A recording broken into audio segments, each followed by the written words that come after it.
नमस्कार दोस्तों, कैसे आप सब लोग। आई होप सब बढ़िया होंगे। तो दोस्तों, जैसा कि आप सबको पता है, यूपीएसएससी ने पेट 2026 के आवेदन ऑनलाइन होने स्टार्ट हो चुके हैं और इसकी लास्ट डेट है 1 सितंबर 2026 तक, यानी कि 1 तारीख तक इसके आवेदन होने हैं।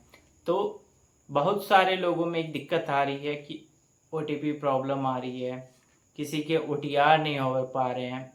तो कुछ लोगों में क्या हुआ है, जिन्होंने ओटीआर किया है, ओटीआर में गलती हो गई है किसी भी प्रकार की, किसी ने डेट ऑफ बर्थ गलत डाल दी, किसी का नाम गलत हो गया है। तो कैसे आपको पूरा प्रोसेस करना है सही स्टेप से, ताकि आगे चल के आपको कोई दिक्कत ना हो और आपका एडमिट कार्ड आए और आप पेपर दे पाएँ।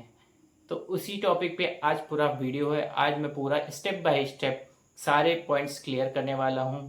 कैसे आपको फॉर्म भरना है, कैसे आपको ओटीआर करना है, अगर ओटीआर में कोई गलती होती हो तो कैसे उसको संशोधन करना है, और कैसे फॉर्म का कंप्लीट प्रिंट आउट निकालना है बिना किसी गलती के, इससे आप लोगों के फॉर्म में कोई मिस्टेक्स ना हो।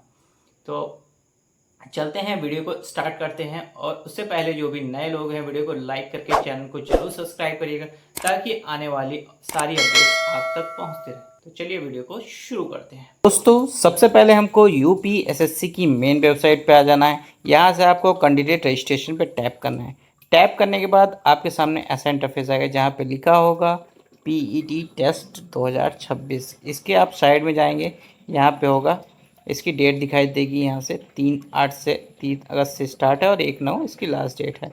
और यहाँ पे आप व्यूज इंस्ट्रक्शंस देख सकते हैं जाके, और आप नीचे आ जाएंगे, यहाँ पे क्लिक करेंगे तो आपको दिखाई देगा एज लिमिट आपको दिखाई देगी।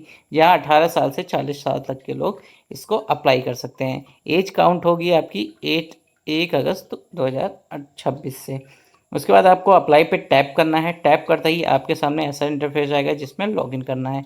जिन लोगों ने ओटीआर कर लिया है वो यहाँ से लॉगिन करेंगे, और जिन्होंने ओटीआर नहीं किया है उनको ये न्यू वन टाइम ओटीआर पे क्लिक करना है। इस पर क्लिक करने के बाद आप इस पोर्टल पे आ जाएंगे। यहाँ पे आपको ओटीआर करने का ऑप्शन दिखाई देगा, जहाँ पे आप ओटीआर की, अगर आपको ओटीआर नहीं पता कैसे करना है तो ओटीआर के लिए हमारा पुराना वीडियो आप देख सकते हैं, जिस पे मैं इसको लिंक इसका डिस्क्रिप्शन में दे दूंगा, उसको आप देख के ओटीआर अपना कर सकते हैं। अब हम बात करते हैं, अगर ओटीआर में कोई गलती होती है तो उसको मॉडिफाई कैसे करना है। यहीं पे आपको नीचे दिख जाएगा मॉडिफाई ओटीआर डिटेल्स पे टैप करना है। टैप करते ही ऐसा इंटरफेस आएगा जहाँ पे मोबाइल नंबर या ओटीआर नंबर से आपको लॉगिन करना है। ओटीआर नंबर डाल के आपको गेट ओटीपी पे टैप करना है। ओटीपी आ जाएगा, ओटीपी डाल के आपको सबमिट करना है, और सबमिट करने के बाद आपके सामने ऐसा इंटरफेस खुल के आ जाएगा। अब आपको सारी डिटेल्स अपनी डबल वेरिफिकेशन कर लेना है, क्योंकि बार बार ओटीआर संभव नहीं है। तो एक बार फिर से प्रयास करिए कि सारी डिटेल्स सही से भर दीजिए। अब आपको यहाँ पे दिखने को मिलेगा कि आपको क्या मॉडिफाई करना है। ओटीआर में आपको पर्सनल डिटेल है या एकेडमिक डिटेल है, जो भी आप टैग करेंगे। तो अगर पर्सनल डिटेल है, मतलब कि कोई डेट ऑफ बर्थ नाम है, तो उसमें पर्सनल पे टिक करेंगे। पर्सनल पे टिक करने के बाद आपको जो भी आपकी डिटेल्स इनकरेक्ट है उसको सही करना है। जैसे आपको नीचे नाम दिख जाएगा, आपके पिता का नाम दिख जाएगा, डेट ऑफ बर्थ करेक्शन के लिए दिख जाएगी, और जो भी डिटेल्स मतलब है सब दिख जाएगी। उसके बाद आपको सही करके कैप्चा फिल करके आपको सबमिट कर देना है। सबमिट करते ही आपके सामने ओटीआर डिटेल अपडेट्स का टॉपअप आ जाएगा, जिससे आपका ओटीआर संभव हो जाएगा। इसका आप प्रिंट आउट भी निकाल सकते हैं, और चाहे तो ना निकालें, उसमें कोई आपकी दिक्कत नहीं है। अब बात करेंगे हमको पेट का फॉर्म कैसे भरना है। तो आपको सिंपली वापस आ जाना है, कैंडिडेट रजिस्ट्रेशन पे टैप करना है। टैप करते ही आपके सामने ऐसा इंटरफेस खुलेगा, आपको नीचे आना है, यहाँ पे अप्लाई नाउ पे टैप करना है। टैप करते समय आपके बाद ऐसा इंटरफेस आएगा, यहाँ पे आपको मोबाइल नंबर या ओटीआर नंबर से गेट ओटीपी पे टैप करना है। ओटीपी आपके मोबाइल नंबर पे आएगी। मोबाइल नंबर पे ओटीपी डाल के आपको लॉगिन पे टैप करना है। ओटीपी आने में थोड़ा टाइम लग सकता है, क्योंकि साइट काफ़ी स्लो चल रही है। तो थोड़ा सा पेशेंस के साथ फॉर्म को भरिए, बट आपका फॉर्म भर जाएगा आसानी से। लॉगिन कर लेंगे। लॉगिन करते ही आपकी डिटेल्स आपको दिख जाएगी। एक बार डबल चेक जरूर करिएगा कि आपकी कोई डिटेल्स करेक्शन ना हो, क्योंकि अगर ये वाली डिटेल्स गलत होती है तो सिर्फ आप ओटीआर में करेक्शन कर सकते हैं, ना कि पेट फॉर्म में। पेट फॉर्म में भी कुछ चीज़ें करेक्शन हो सकती हैं, सारी डेट नहीं हुई। तो जो चीज़ें अभी यहाँ पे भरने को बोल रहा है वो चीज़ें उससे पहले मिला लीजिएगा सभी डिटेल। उसके बाद आपको नीचे आ जाएंगे, आपको यहाँ पे आपका हाई स्कूल का roll number, date of birth वगैरह दिख जाएगी सब कुछ। यहाँ पे हाई स्कूल के आपको बोर्ड सेलेक्ट करना है। यहाँ पे आपका अगर आपने इंटरमीडिएट किया है तो यहाँ पे टिक करेंगे, इंटरमीडिएट का बोर्ड सेलेक्ट करेंगे। उसके बाद आपको पासिंग ईयर सेलेक्ट करना है। पासिंग ईयर के बाद आपको रोल नंबर सेलेक्ट करना है और उसके बाद आपको परसेंटेज या ग्रेड में चयन करना है। अगर आपके पास ग्रेड है, सिस्टम लिया है तो ग्रेड करना है, नहीं तो आपको परसेंटेज पे टैप करना है। परसेंटेज पे टैप करने के बाद आपके सामने ऑब्टेन्ड और टोटल मार्क्स पड़े। ऑब्टेन में आपको जितने मार्क्स मिले हैं आपको वो डालने हैं, और टोटल मार्क्स में जो मतलब 500 का है तो 500 डालना है। परसेंटेज आपका ऑटोमेटिक निकल के आ जाएगा। उसके बाद कह रहा है कि आर यू मैरिड, क्या आप शादीशुदा हैं? तो इसे आप अपने मैरिटल स्टेटस के अकॉर्डिंग यस और नो कर सकते हैं। उसके बाद क्या आप ईडब्ल्यूएस में आते हैं? यस और नो कर सकते हैं। अगर ईडब्ल्यूएस मतलब होता है इकोनॉमी वीकर सेक्शन। उसके बाद कह रहा है एम्प्लॉयड डिटेल्स पूछ रहा है, क्या आप जॉब करते हैं उत्तर प्रदेश में? यस और नो कर सकते हैं।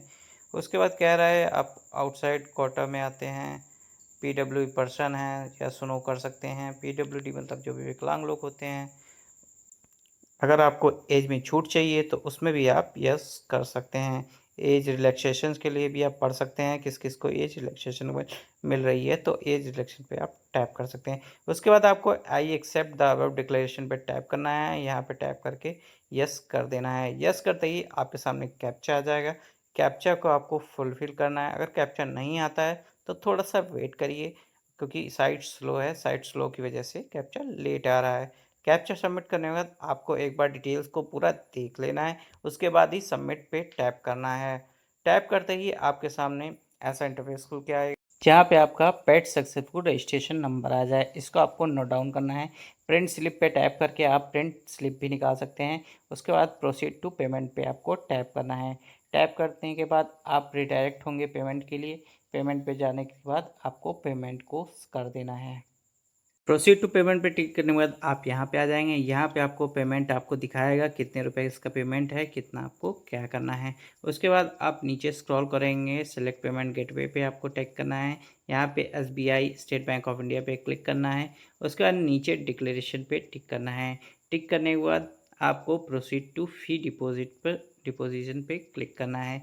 इसके बाद आप रिडायरेक्ट होंगे पेमेंट पे, यहाँ पे प्रोसीड कर देना है। प्रोसीड करने के बाद आपके सामने ऐसा इंटरफेस क्या है, जहाँ पे आप debit card, SBI corporate credit card से, बैंकिंग से, यूपीआई, नेफ्ट, एसबीआई ब्रांच से पेमेंट कर सकते हैं।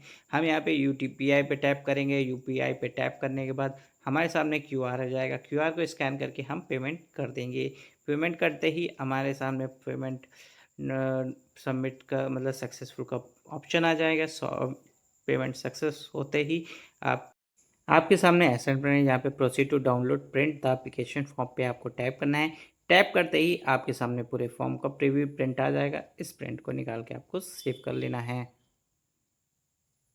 तो दोस्तों, होप सो आपको पूरा प्रोसेस समझ में आ गया होगा कि कैसे आपको फॉर्म भरना है। स्टेप बाय स्टेप मैंने पूरा प्रोसेस आपको बता दिया है।